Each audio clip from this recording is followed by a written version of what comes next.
Diálogos Espaciales, el podcast oficial de la comunidad UDG Space.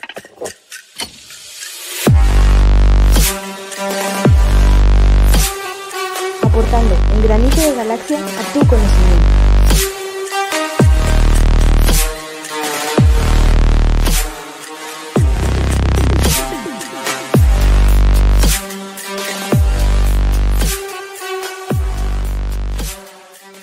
Saludos, criaturas de la Tierra y del más allá.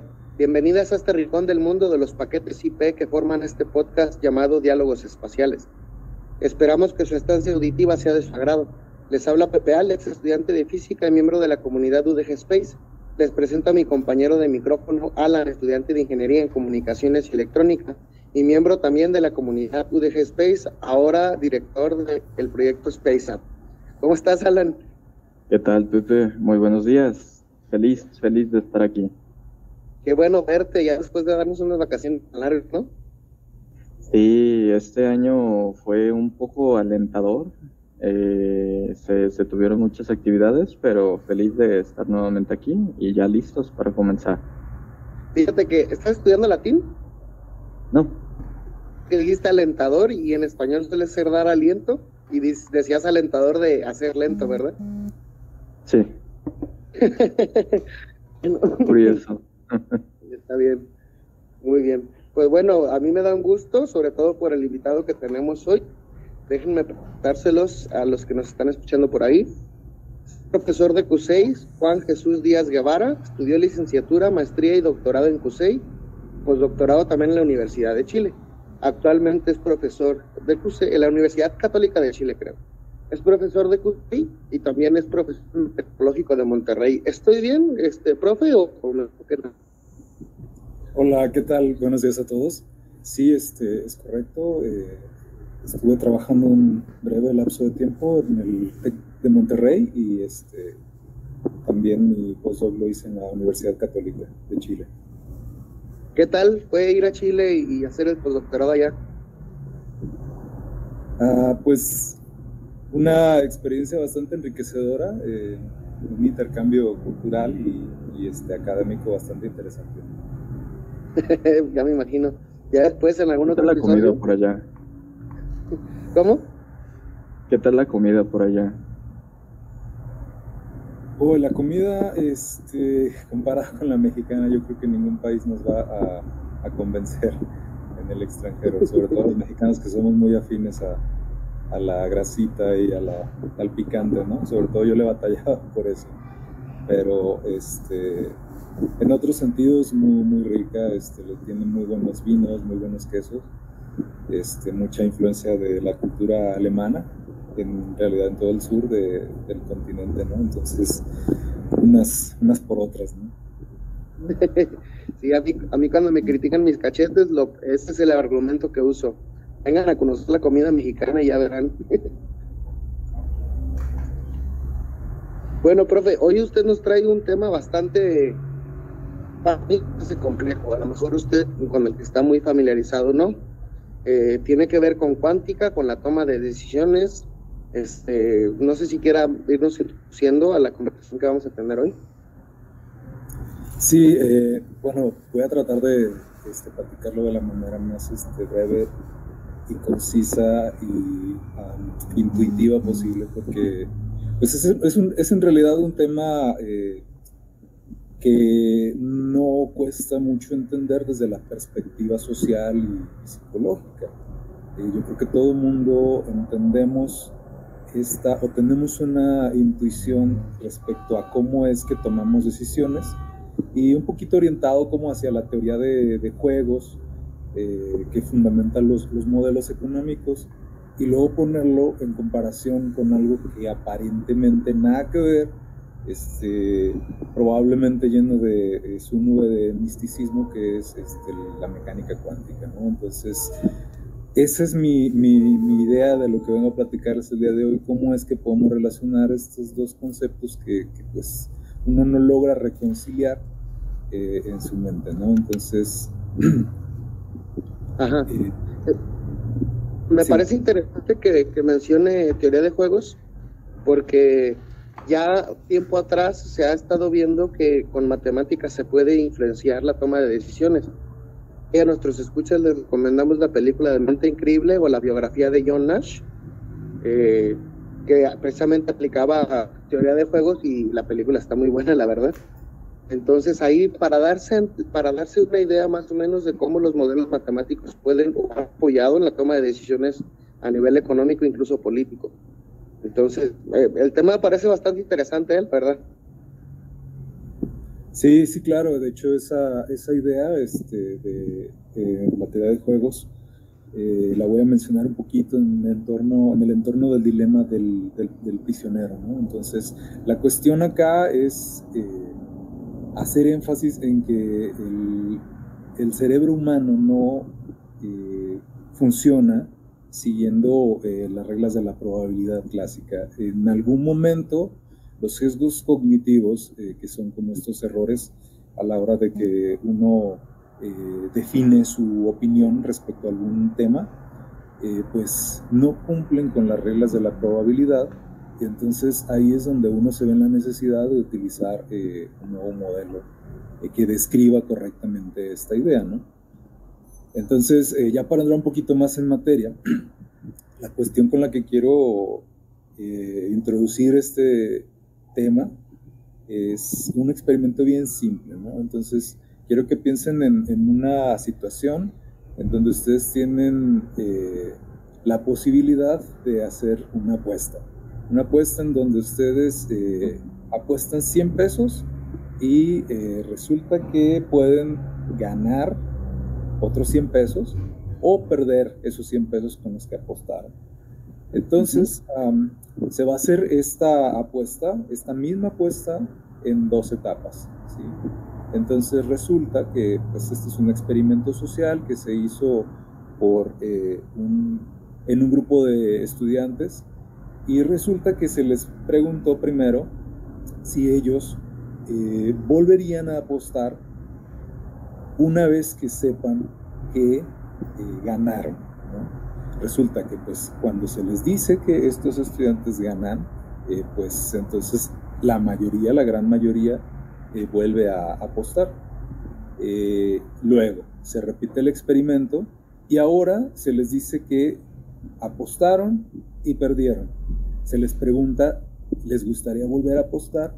Y resulta que pues la mayoría también decide volver a apostar, obviamente en menor medida que cuando se les dice que ganaron.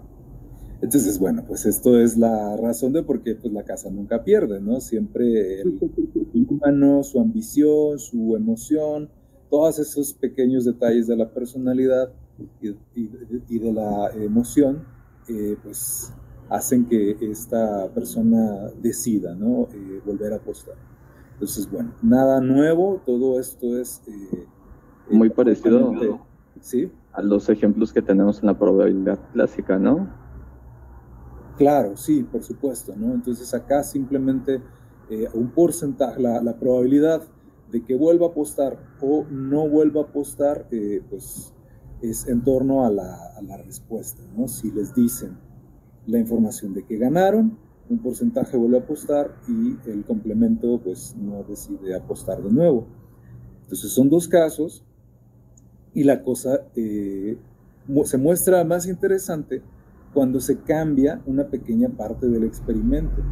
Ahora se repite el experimento en donde de nuevo los alumnos apostaron y se les va a preguntar si deciden apostar de nuevo, pero ahora se omite la información respecto a el resultado de la primera apuesta.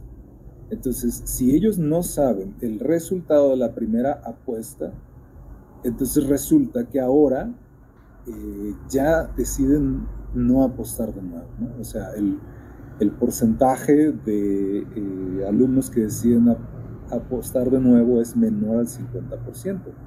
Entonces, ¿qué se hace en estas situaciones?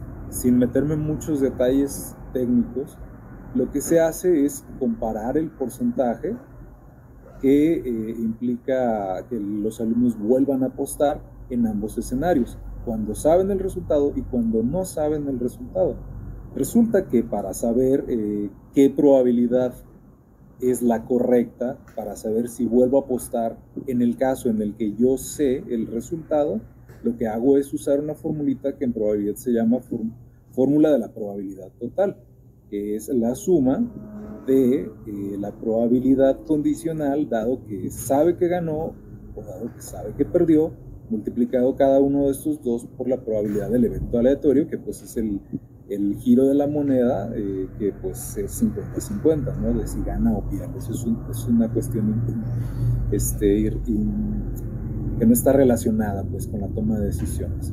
Entonces resulta que el numerito que arroja esta fórmula no es el que sigue la mente del estudiante, en este caso drástico, en donde ya no vuelve a apostar cuando resulta que el resultado no lo conoce, ¿no? Entonces, este es un sesgo cognitivo que se llama falacia de disjunción, porque el ser humano no es capaz de asociar las probabilidades condicionales de manera correcta cuando hay un par de eventos disjuntos, que es el de gana o pierde, ¿no? Y entonces, precisamente esto es lo que fundamenta el hecho de pensar que en realidad estos eventos el cerebro humano no los clasifica como disjuntos, ¿no? Pero bueno, antes de mostrar esta relación, le quiero dar un poquito más importancia a esta idea, porque resulta que este experimento así de simple, que tiene muchísimas otras versiones, y hay muchos otros más sesgos, muchos otros sesgos cognitivos, pero en particular este es uno bien especial porque es el que me dice que se viola el principio de la racionalidad de la decisión de los agentes en un mercado financiero, que es el principio en el que se basan pues la mayoría de modelos clásicos de economía, ¿no? Entonces, este fundamento de la no racionalidad es el principio para que se desarrollen otros modelos más enfocados hacia la conducta de los agentes en un mercado financiero, que es todo lo que tiene que ver con la economía conductual, ¿no? Entonces, en este momento, además, antes de avanzar, otro ejemplo que me gustaría mencionar muy rápido, muy parecido a este de acá, es el lema del prisionero, como lo mencioné inicialmente. Entonces, el lema del prisionero es un experimento bastante similar, en donde lo que sucede es que hay un par de sospechosos de un crimen que los captura la policía, los va a interrogar para determinar cuál de los dos es el culpable. Uno de los dos es el culpable. Entonces, resulta que pues, los van a interrogar en cabinas separadas y aisladas, de tal manera que pues, los prisioneros no van a estar en contacto entre sí, no van a poder cooperar, que es parte de la idea que hizo que John Nash, como mencionaba José, pues propusiera este nuevo modelo que le hizo ganar el Nobel, ¿no? Pero bueno, el punto es que en este caso que yo menciono, ellos no pueden cooperar entre sí. Resulta que pues hay diferentes escenarios basados en la simple idea que ellos delaten a su compañero o no delaten a su compañero, o sea, lo traicionen o no lo traicionen. Entonces, resulta que si, no sé, vamos a poner prisionero A y prisionero B. Si el prisionero A traiciona al prisionero B y el prisionero B no traiciona al prisionero A, entonces el prisionero A sale libre y el prisionero B, vamos a decir que tiene cadena perpetua. Entonces, ese es un posible escenario, obviamente simétrico, lo mismo para el prisionero B no delatando, y el prisionero A no delatando. Por otro lado, yo tengo el escenario en donde ambos se delatan mutuamente, obviamente uno mintiendo, y este escenario pues obviamente implica que la policía no es tonta y les va a dar una condena a ambos, ¿no? Pero obviamente no les va a dar la peor condena, ¿no? Vamos a decir que si ambos se delatan entre sí, les dan a ambos una condena de 5 años y pues el escenario tercero, en el que ninguno de los dos delata, implica que ambos también tienen una condena, ¿no? El punto es que la situación en este escenario es muy similar al caso de la apuesta de los 100 pesos que mencionaba, porque pues el prisionero al saber el resultado del otro prisionero, si el prisionero A sabe que el prisionero B no lo delató, pues entonces si lo delata sale libre. Entonces obviamente la tendencia es que lo delate. Y luego también si escucha, si sabe, si la policía le dice que el prisionero B no lo delató, pues, perdón, sí lo delató, pues entonces obviamente lo que lo va a salvar de la cadena perpetua pues es también delatar. Entonces la tendencia es que el prisionero, al saber la respuesta del otro prisionero, pues delate. El egoísmo favorece.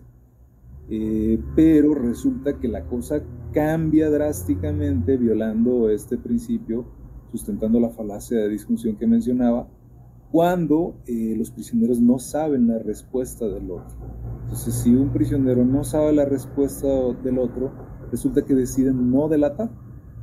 Entonces, se viola este principio, y este es otro ejemplo totalmente distinto de lo mismo, ¿no? De esta falacia de disjunción que viola el principio del resultado seguro, que es el fundamento de los modelos económicos racionales, ¿no? Entonces, ahora, una vez que pues entendemos que la teoría probabilística no va a funcionar, clásica, perdón, no va a funcionar de esta manera, pues hay que buscar, hay que tratar de relacionar esto, y entonces aquí es donde entra la multidisciplinaridad de las áreas, ¿no?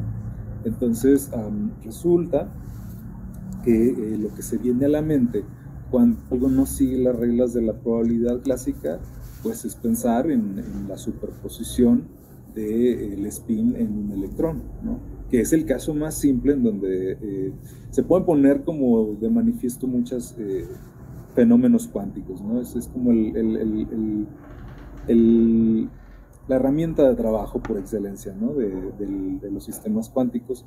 Resulta que el spin de un electrón tiene las características para ser tratado con herramientas cuánticas, ¿no? Entonces, entre esas herramientas cuánticas o esas características cuánticas, la fundamental que nosotros vamos a utilizar para ponerlo en relación con este concepto de la falacia de disjunción, pues es el principio de superposición. A lo mejor muchos de ustedes han escuchado del experimento de la doble rendija o del gato de Schrödinger, ¿no? Que está muy famoso, muy de moda. Pues resulta que la idea acá es que un sistema cuántico de dos niveles, como lo es el spin de un electrón, pues a la hora de que se mide, pues se tiene una de dos, ¿no? O sea, spin arriba o spin abajo. Pero el punto fundamental aquí que lo hace distinguir de un sistema cuántico, de un sistema clásico, perdón, como podría ser el aventar una moneda al aire y tener cara o cruz, es que antes de que se mida, el spin de un electrón está en una superposición. Entonces, ¿qué es una superposición? Hay mucho misticismo alrededor de esta superposición. Lo que podemos entender físicamente como superposición es interferencia, ¿no? Entonces, quiero relacionar esta idea con el experimento de la doble rendija, porque ahí se entiende cómo es que esta superposición se puede relacionar con el patrón de difracción de una partícula, ¿no? Entonces, lo que sucede en el experimento de la doble rendija, para los que no están muy familiarizados, es que se va a pasar un haz de luz muy enrarecido por una placa que tiene dos rendijas muy pequeñas separadas por una distancia muy corta entre sí, y se va a ver el resultado después de que este haz enrarecido de luz pasa por esas rendijas en una pantalla a una distancia más adelante, ¿no? Entonces resulta que se enrarece este haz de luz de tal manera que podemos considerar que es un haz de partículas de luz que se llaman fotones, ¿no? Entonces aquí es donde entra la dualidad onda-partícula de pues un haz de luz. Y entonces, pues lo que yo esperaría, si hago disparar, vamos a pensar caniquitas por una doble rendija, es que al atravesar esta doble rendija se formen dos zonas muy determinadas en donde pues están, digamos, las manchas de donde rebotaron estas caniquitas, ¿no? Si nosotros hacemos este experimento con fotones, resulta que lo que nosotros vamos a ver en la pantalla final no son dos manchas, sino que es un patrón de interferencia que es el resultado de una onda atravesando estas dos rendijas, ¿no? Entonces, en este sentido, eso es el resultado de que de que el fotón esté pasando no solo por una u otra rendija, sino que está pasando por las dos rendijas a la vez. O sea que hay una superposición entre ambas trayectorias y esto se entiende como el patrón de interferencia que se ve en una pantalla subsecuente, ¿no?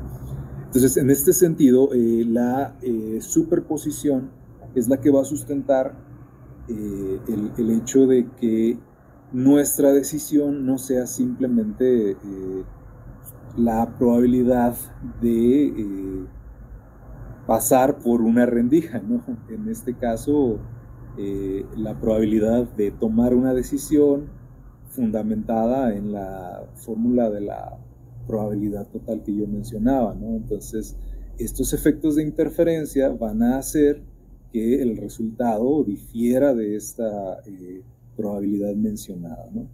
Entonces, lo que nosotros, bueno, no nosotros hicimos, porque esto ya había sido hecho antes, se propone la opinión de una persona como un estado cuántico, como un estado de superposición entre si, por ejemplo, vuelve a apostar o no vuelve a apostar, dado que en la mente de la persona puede pensar también en que hay un estado de superposición entre si gana o pierde. Entonces ahí no es solamente gana o pierde, sino un estado de superposición entre ambos que pues va a generar interferencia cuando se mida. Entonces, en este sentido, así como hay interferencia cuando se realiza la medición del spin de un electrón, pues también va a haber interferencia cuando una persona toma una decisión de si vuelve a apostar o no vuelve a apostar. Y pues resulta que pues, se han propuesto experimentos sociales fundamentados en este modelo, en donde pues hay una función de onda para modelar el estado mental de opinión en cara a una toma de decisión de ciertas personas. Pero resulta que sí cuadran los números, ¿no? Ahora, quiero aquí hacer énfasis en que no estamos diciendo en ningún momento que el cerebro humano tenga naturaleza cuántica, porque pues evidentemente no tienen ni escalas de longitud ni de temperatura las neuronas como para considerarlas como sistemas cuánticos, ¿no? Entonces, lo que nosotros estamos haciendo no es estudiar un sistema cuántico, sino que nosotros estamos estudiando un sistema cognitivo o psicológico de toma de decisiones utilizando pues todas las herramientas de la mecánica cuántica, porque describen bien los resultados, ¿no? Y más allá de eso, pues en realidad la estructura es la misma, ¿no? Entonces, pues esta es la idea fundamental de donde nosotros partimos, ¿no? Nosotros en el grupo de cuántica, pues estamos acostumbrados a trabajar con sistemas de N-qubits, sistemas más complicados, pero a mi asesor, el doctor Andrei Klimov, se le ocurrió esta relación y además añadirle otras cuestiones más interesantes, ¿no? Como pensar que la opinión de la persona, cuando se entrevista con una segunda persona, no solamente es el estado de opinión que va a tener intrínsecamente esta superposición que yo menciono, sino que también le añadimos un estado cuántico de superposición respecto a la opinión que yo asumo de la otra persona, ¿sí? Entonces, resulta que ahora mi estado es un estado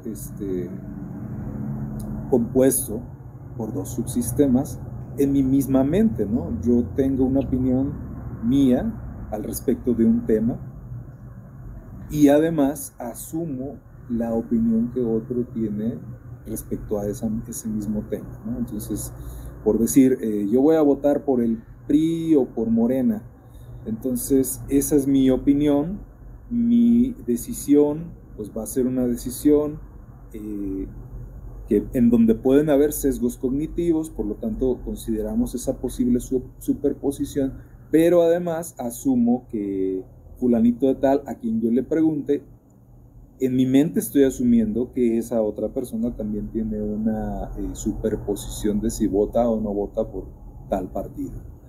Entonces, este es el aporte que nosotros consideramos, y en base a este aporte, pues se pueden hacer muchísimas cosas, ¿no? Porque podemos considerar cómo es justamente la influencia que tienen las personas sobre uno, ¿no? Por ejemplo, modulando ciertos parámetros respecto a lo que yo opino de mi opinión y lo que yo opino de la opinión de la otra persona, puedo empezar a trabajar con una dinámica, o sea, una evolución de mi opinión, pues siguiendo la manera en la que evolucionan los espines, ¿no? Aquí en este caso sería un par de espines interactuando entre sí, en donde pues también puede suceder la segunda característica cuántica fundamental, que es el entrelazamiento, ¿no? De que hay una correlación que no es clásica, que va a fundamentar en este caso este tipo de interacciones. Entonces, tengo dos dudas aquí, sí, perdón, te interrumpa. Bastante interesante el tema, y lo que me llama más la atención es que se pueda correlacionar pues los resultados para el acto volitivo del ser humano, es decir, esta superposición, yo le llamaría más que psicológico, social, el acto volitivo, el acto de la voluntad, no decidirse completamente, pero, o sea, más o menos, para que a mí me quede claro, te podría poner yo esta etiqueta, pero esto tiene que ver, o por qué funciona el modelo, quiero entender, porque tiene que ver con la aleatoriedad que en la misma naturaleza existe con respecto a la superposición, y se puede considerar así la misma aleatoriedad a la hora de que uno está queriendo decidir, ¿verdad? ¿Estoy entendiendo bien eso, o por eso funciona el modelo? Por supuesto.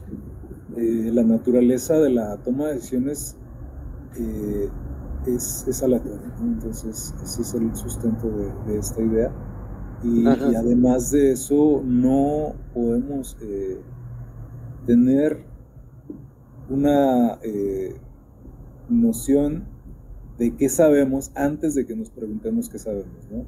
En el sentido de que pues antes de que se mida el estado de un spin, pues no sabemos qué dirección está apuntando, o en el sentido de que antes de que se abra la caja donde está el gato de Schrödinger, no sabemos si está vivo o muerto, o está vivo y muerto a la vez, ¿no? Entonces, claro, esa es la idea, ¿no?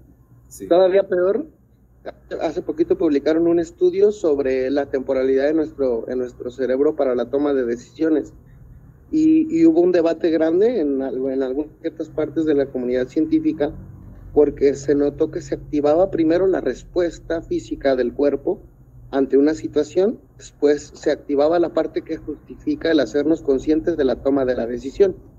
Entonces se creía que no éramos libres, pues estaba totalmente por su voluntad. Y luego se dijo el contraargumento: si el cuerpo funcionara solamente por su cuenta y después justifica la toma de decisión, entonces no podríamos aprender un deporte, un arte, un lenguaje nuevo, porque nosotros nos damos cuenta que estamos cometiendo un error y podemos modificar el comportamiento. Entonces se volvió a dar, como por así decirle, la pauta al libre albedrío, una vez sabiendo que, independientemente de que en el tiempo, en la actividad cerebral, primero ocurra una respuesta y después nuestra conciencia o racionalidad la justifique, haciéndose consciente de por qué tomó esa decisión, eso no significa que no haya libertad. Ese fue un tema bastante bueno que me recuerda todo este tema. Pero mi segunda pregunta tiene que ver con este modelo. Si a este modelo yo que tomo ya un modelo más complejo, porque estabas hablando de 2 estados, es decir, cuando depende de la opinión también con otra persona, se va haciendo cada vez más complejo. Entonces, si yo inicio, por así decirlo, el modelo en esta red de complejidad y termina en cierto resultado, y este modelo bajo las mismas circunstancias lo vuelvo a iniciar una segunda vez, ¿va a terminar en el mismo resultado o siempre se genera cierta aleatoriedad? Esa es mi duda. No, de hecho, pues esa es la naturaleza del modelo, ¿no? Que obviamente cuando uno mide un electrón, no siempre termina siendo spin arriba, ¿no? Entonces, cada que uno lo va midiendo, pues va a haber una función de probabilidad que va a determinar si el spin está apuntando hacia arriba o hacia abajo, ¿no? De hecho, pues eso es lo que describe la función de onda. Dentro de la función de onda, la interpretación de Copenhague, de hecho, es la que nos dice que pues, la amplitud de probabilidad de elevada al cuadrado es la que me dice la distribución de probabilidad, ¿no? Y entonces acá, pues lo que tenemos en la superposición es que los parámetros nos va a decir, cuando uno hace este experimento independientemente n veces, pues va a haber una distribución de probabilidad, ¿no?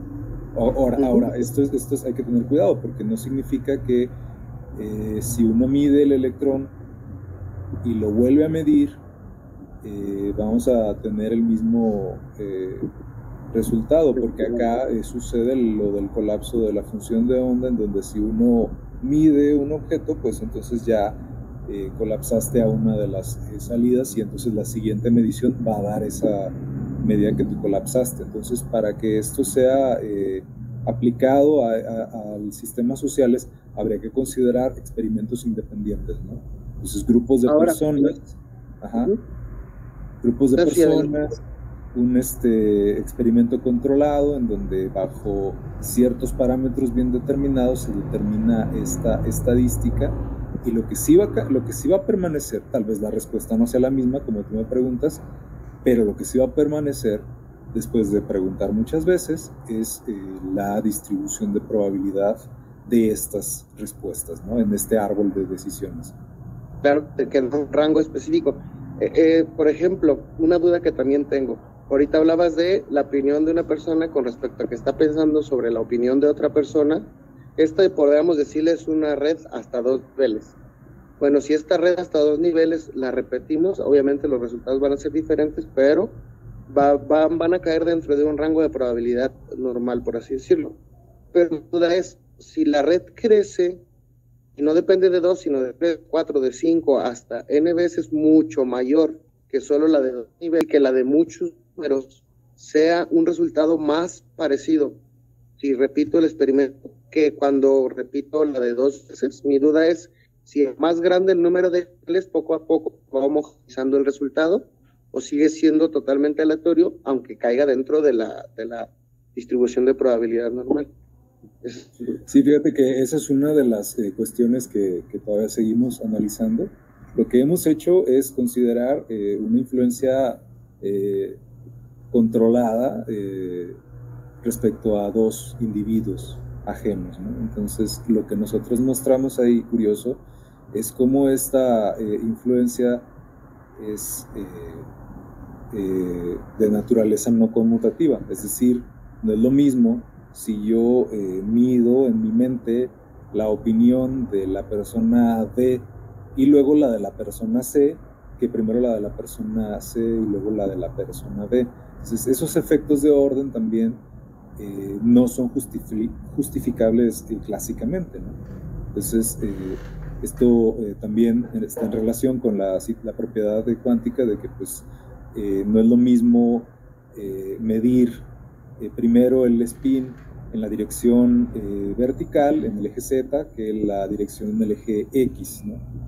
Entonces, si se cambia el orden, pues hay una no conmutatividad, y esto es lo que nosotros mostramos, ¿no? En nuestro trabajo.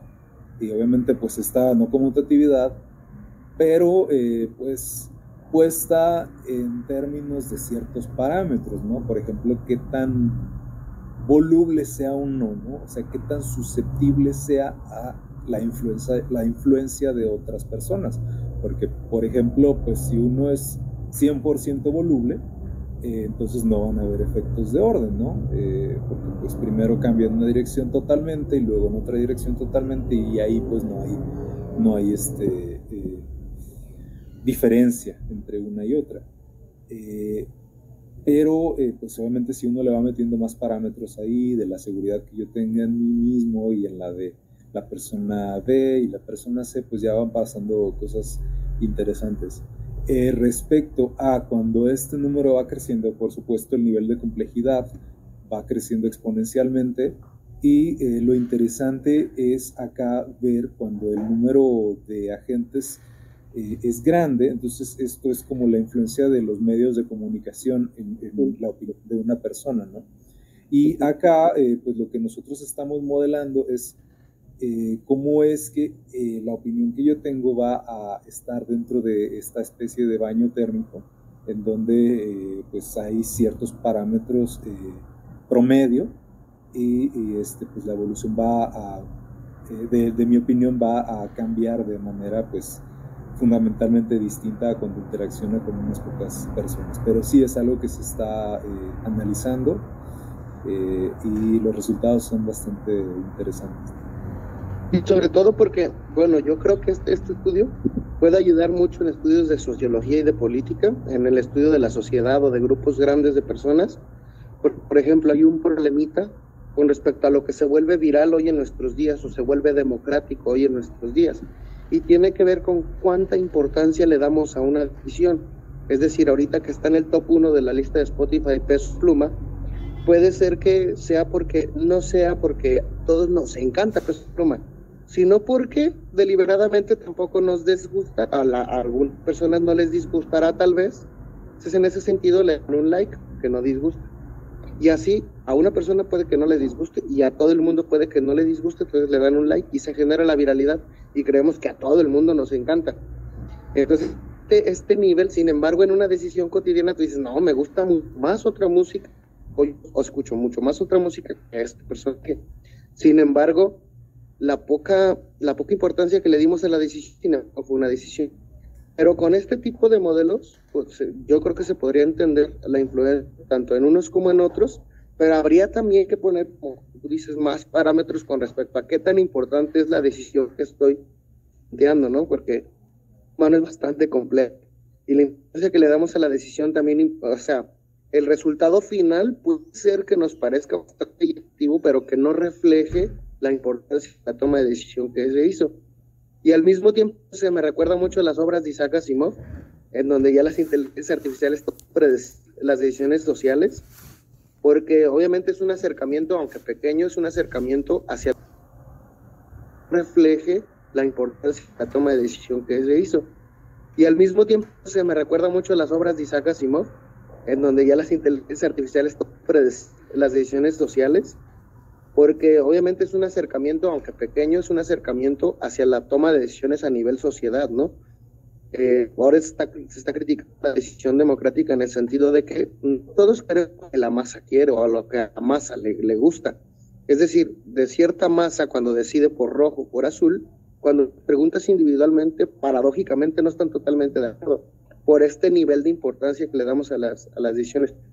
Pero estos acercamientos o modelos matemáticos hacia estos problemas sociales a mí me parecen fascinantes, porque es como irle a rascar, no sé si teoría de juegos como tal o teoría de caos o una mezcla entre ellos que podrían ahí poco a poco abrir una entre ambas, ¿no? Entre caos y teoría de pensando en que la toma de decisiones influenciadas complejas en una sociedad se puede considerar también como teoría caótica. No sé si por ahí también han pensado el lineamiento o cómo le vayan viendo, o sea, cuál es el siguiente paso en esta investigación. Pues mira, la cuestión acá es que todo esto está todavía en pañales, no hay mucha investigación al respecto.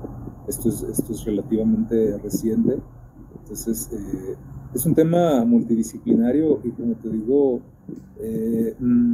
no llama mucho la atención a la comunidad científica física, porque en realidad esto no es fundamentalmente físico, ¿no? Como yo mencionaba, es más bien un área de convergencia entre la ciencia cognitiva, los fenómenos sociales de toma de decisiones y pues resulta que tienen esta peculiaridad de que pueden trabajarse con los modelos cuánticos. Entonces, por lo tanto, para nosotros físicos nos es más fácil entender andamiaje matemático, y pues resulta que otra cosa que favorece es pues todo esto es fenomenológico, ¿no? En el sentido de que pues nosotros podemos tener la libertad de modelar todas esas interacciones que tú mencionas, añadiendo los parámetros que nos parezcan adecuados, ¿no? Por ejemplo, ahora que mencionas esta idea del hecho de que algo se vuelva viral, de que nosotros seamos muy susceptibles a la opinión de las masas, nosotros lo tomamos en cuenta en nuestro modelo en un parámetro que determina la rotación del estado hacia una respuesta, ¿no? Entonces es un operador unitario separado en dos partes, una para la parte positiva y la parte negativa, porque tenemos esta superposición. Entonces, sin entrar en muchos detalles técnicos, ese parámetro está considerado, pero lo importante aquí es que está compitiendo con la seguridad que yo tenga respecto a mi opinión, que esto pues es como mi criterio, ¿no? Entonces es como la competencia entre criterio e influencia social, pero pues obviamente sustentado en la idea de que pues se preservan estos sesgos cognitivos. Entonces la situación es desagradable en el sentido de que pues, la complejidad es grande, ¿no? Por supuesto, para tener una utilidad en modelos de tendencias, pues se necesita generalizar esto a un número grande de partículas, de individuos, ¿no? Para modelar, generar un modelo de economía conductual, ¿no? De por qué es que estos sesgos cognitivos van a hacer diferente la toma de decisiones en masa, ¿no? de todos estos agentes financieros, ¿no? Pero bueno, lo que nosotros estamos haciendo es como punta de lanza en ese sentido. Estamos estudiando las propiedades de unos pocos individuos, y pues el siguiente paso evidentemente es buscar a gran escala, ¿no? Generalizar esto. No, y es bastante interesante, la verdad, porque como tú mencionas, que lo complejo del ser humano, y aunque a los físicos no les interese tanto, bueno, no, más bien, que no sea clásicamente los físicos este tipo de investigaciones, sin embargo, son investigaciones que cada vez se van a tener que tomar más en cuenta, creo yo, hoy en nuestros días, por la interconexión que tenemos a nivel global, con las redes sociales, con el internet. Cada vez nuestras decisiones son más en grupo o más dependen e incluso son determinadas por cómo nos vemos en grupo que nos vemos a nivel individual, de que ciertas tendencias económicas o, por ejemplo, nos hagan creer que estamos decidiendo muy individualmente o muy libremente en la individualidad, pues sabemos que en realidad no, que somos hoy una humanidad muy globalizada. Y me interesa mucho por eso, porque no nomás para modelos económicos, también se puede entender, por ejemplo, para tendencias de investigación en la ciencia actualmente, tendencias de todo, ¿no? Gustos de música, de teatro, de las tendencias políticas incluso. O sea, es un modelo que si lo logran avanzar, aplicar un montón de situaciones que obviamente, a pesar de que no sean sistemas físicos, pues es un modelo que está respondiendo, lo que tú decías a la hora de las encuestas. El hecho de que correlacione los resultados con este modelo, a mí me da mucha esperanza y me da mucho gusto enterarme de este tipo de modelos, que a lo mejor harán falta mucho tiempo para dar respuestas más precisas sobre un número más grande de agentes. A pesar de eso, me da gusto que aquí en CUSEI, en Guadalajara, te llevan este tipo de investigaciones como punta de lanza, pues. O sea, es bastante interesante, la verdad. Sí, claro, como te digo, es muy novedoso, todavía hay muchas cosas que no entendemos, hace falta experimentación, por supuesto, entonces esto pues también es desde la perspectiva de un físico, ¿no? Obviamente nosotros no intentamos dar respuesta a por qué es que suceden estos sesgos cognitivos. Lo único que nosotros hacemos pues es mostrar que las cosas cuadran correctamente cuando aplicamos este formalismo al que estamos acostumbrados, ¿no? Pero sí hay muchas áreas de oportunidad y es muy prometedor esta área, es muy reciente todavía este asunto y pues en eso estamos y continuamos trabajando en el grupo de Yo creo que eso es precisamente lo bonito de que los como físicos, bueno, me incluyo, aunque estudié filosofía y ciencias sociales, pero ahorita estoy estudiando física, me incluyo como físico, pero lo bonito de los físicos es precisamente que lo están viendo fenomenológicamente como un sistema, como un modelo matemático y no tienen estos sesgos de, por ejemplo, alguien que estudia ciencias sociales, ciencias políticas o economía, porque ya su cabeza viene sesgada por ciertas teorías, etcétera, lo que sea. Sin embargo, un científico social no podría como tal desarrollar un modelo porque le hace falta esta parte matemática libre de las opiniones o tendencias. No sé si me doy a entender. Yo creo que su modelo está funcionando precisamente porque son físicos y si a un social se lo supieran hacer entender, el social ya con sus herramientas de todo lo que sabe, a lo mejor podría alimentar ciertos parámetros de modelo o poder tomar en conjunto ciertas decisiones y poder hacer un experimento social como tal, aplicando ya el modelo matemático, aplicándose alguna cierta teoría social, no sé. A mí por lo menos me parece muy prometedor todo esto y enhorabuena, felicidades por esta investigación. ¿Cuántos más profesores están incluyéndose en este tipo de investigación? Pues mira, nuestra idea surgió cuando yo estaba haciendo la estancia postdoctoral en la Universidad de Santiago. Tenemos solamente colaboración con un profesor del Departamento de Física de la Universidad Católica de Chile, y mi asesor, el doctor Klimov. Entonces solamente estamos involucrados nosotros tres por el momento. Entonces, nuestro progreso no es muy sustancial por el momento, pero sí vamos analizando y teniendo resultados bastante peculiares e interesantes, ¿no? que valen la pena compartir. Entonces, claro, esa es la situación actual. Sí. Claro que sí. Igual, no sé si, obviamente, saber que los modelos pueden, como su palabra lo dice, o la redundancia que voy a decir, modelar la realidad, hay que tener esperanza con respecto a entender esta sociedad en la que vivimos, entender ciertas problemáticas. O sea, cada vez somos más capaces de modelar problemas los que tal vez era imposible entender de algún modo. En su punto, la catástrofe ultravioleta y detonó la cuántica. Es decir, ahora, ¿cómo sabemos si el próximo siglo los grandes avances de la física, gracias a las herramientas que se han adquirido, se va a entender a la humanidad como tal o la sociedad? No sabemos. A lo mejor hay otros problemas, otros fenómenos físicos que entender, pero a mí me da mucho gusto y me llena de orgullo que estén ahí investigando estos temas y a toda la comunidad que nos está escuchando.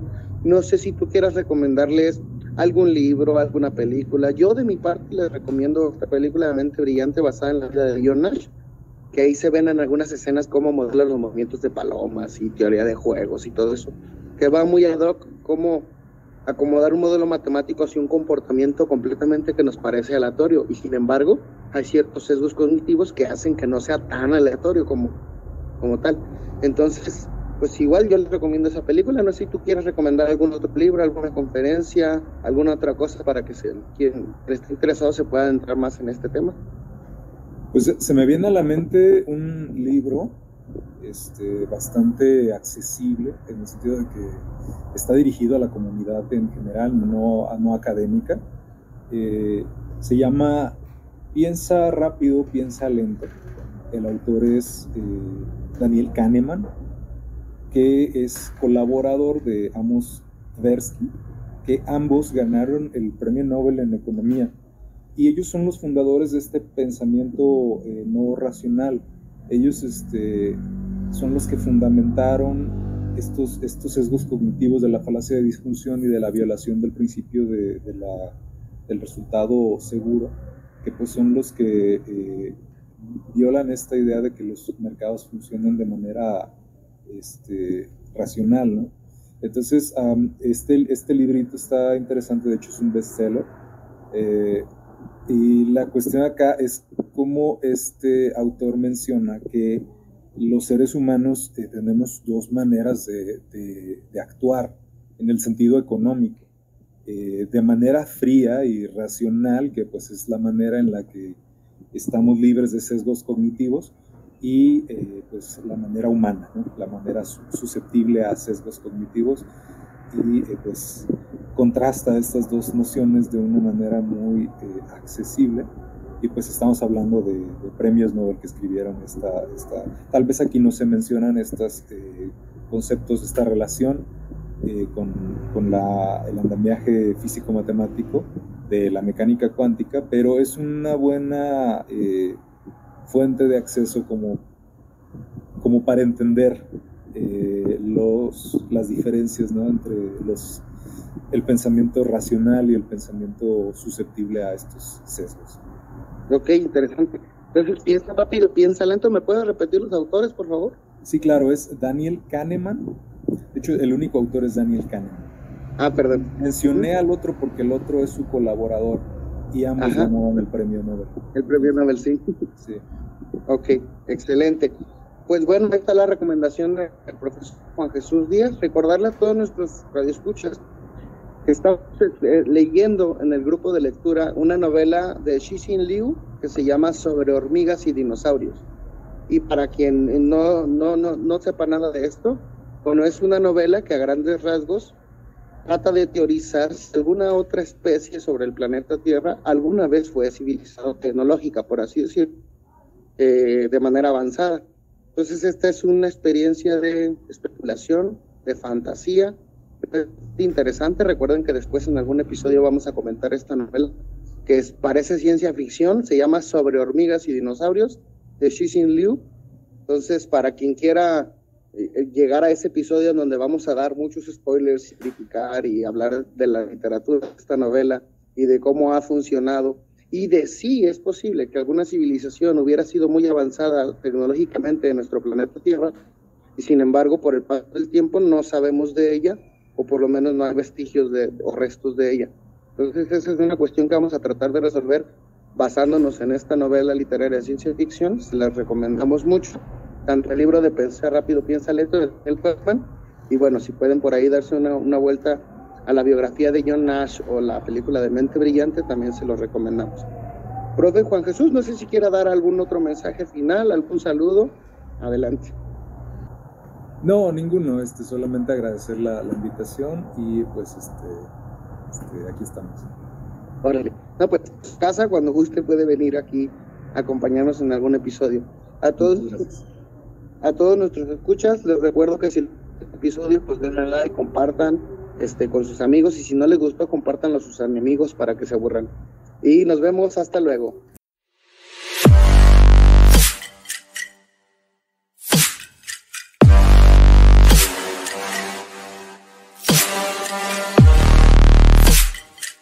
Diálogos Espaciales, el podcast oficial de la comunidad UDG Space.